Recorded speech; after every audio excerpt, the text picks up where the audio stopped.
नमस्कार, मैं रमाकांत गुप्ता और आप देख रहे हैं नेशन 24 न्यूज। खबर कानपुर देहात से है।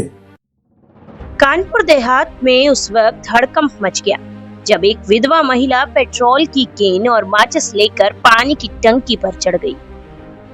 महिला अपने मकान के निर्माण कार्य को रुकवाए जाने से नाराज थी। महिला का आरोप है कि उसके साथ गलत हुआ है और जब तक उसे न्याय नहीं मिलता वो नीचे नहीं उतरेगी। सूचना मिलते ही पुलिस और तहसील प्रशासन मौके पर पहुंचा और काफी मशक्कत के बाद महिला को सुरक्षित नीचे उतारा गया। मामला कानपुर देहात के मिरगांव गांव का है, जहां सोमवार को उस समय अफरा तफरी मच गई जब सलीमन नाम की विधवा महिला पानी की टंकी पर चढ़ गई। महिला के हाथ में पेट्रोल की केन और माचिस थी।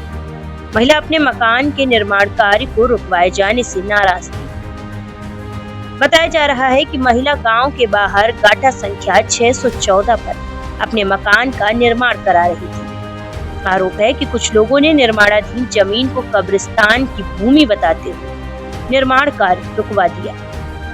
महिला का कहना है कि उसके मकान का निर्माण गलत तरीके से रोका गया है और वह न्याय की मांग को लेकर टंकी पर चढ़ गई है। मामले की जानकारी मिलते ही पुलिस और तहसील प्रशासन की टीम मौके पर पहुंची और नायब तहसीलदार सुप्रिया यागी समेत भारी पुलिस बल ने महिला को समझाने का प्रयास किया। अधिकारियों और परिजनों की बातचीत के बाद महिला को सुरक्षित नीचे उतारा गया।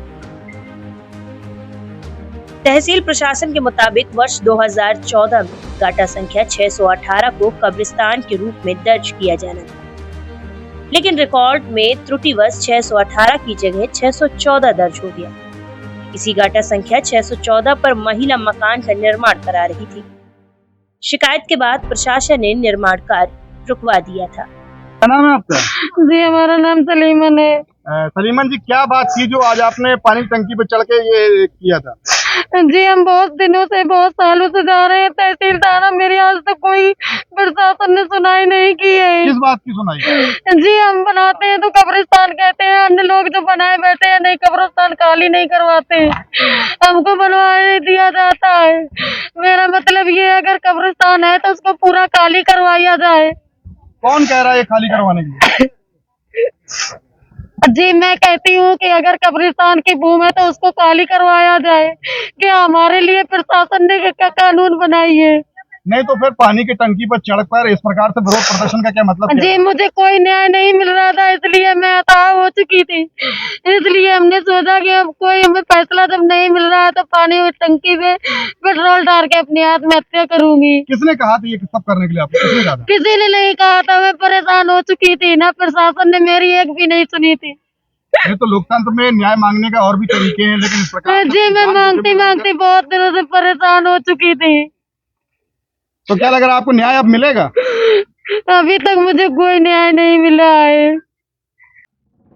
वहीं मामले को लेकर महिला की नाराजगी और टंकी पर चढ़ने की सूचना के बाद प्रशासन में हड़कंप मच गया। अधिकारियों ने महिला को समझाकर सुरक्षित नीचे उतारा और पूरे मामले की जांच का भरोसा दिया। सिकंदरा तहसील में एक महिला के बारे में संज्ञान में आया है कि उनके द्वारा एक मकान बनाया जा रहा था और ग्रामवासियों के द्वारा बताया गया कि उक्त जो मकान बनाया जा रहा है ये संबंधित कब्रिस्तान की भूमि बनाया जा रहा है।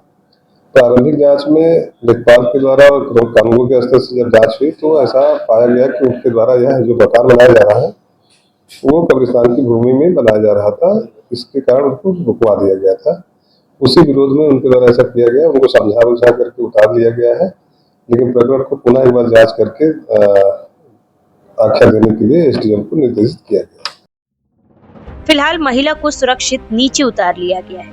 अब बड़ा सवाल यही है कि गाटा संख्या 614 और 618 को लेकर रिकॉर्ड में हुई कथित त्रुटि की असली वजह क्या है और महिला के मकान के निर्माण को लेकर प्रशासनिक स्तर पर क्या फैसला लिया जाता है।